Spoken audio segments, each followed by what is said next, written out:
وعباد الرحمن الذين يمشون على الأرض هونا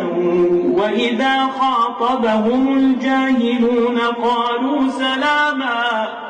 والذين يبيتون لربهم سجدا وقياما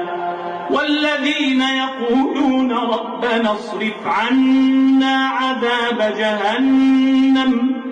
إن عذابها كان غراما إنها ساءت مستقرا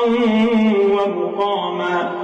والذين إذا أنفقوا لم يسرفوا ولم يقتروا وكان بين ذلك قواما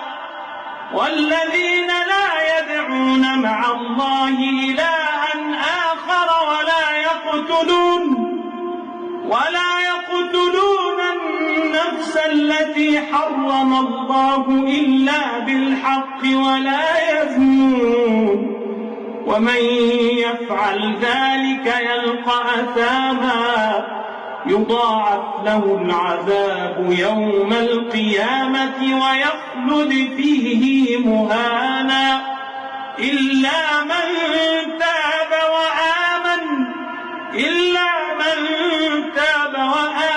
وعمل عملا صالحا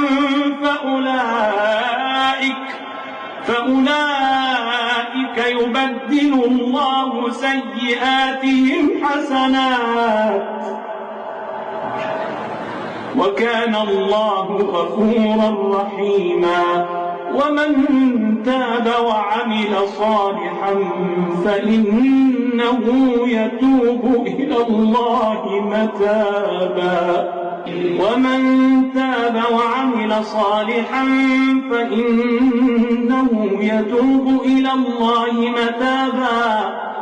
والذين لا يشهدون الزور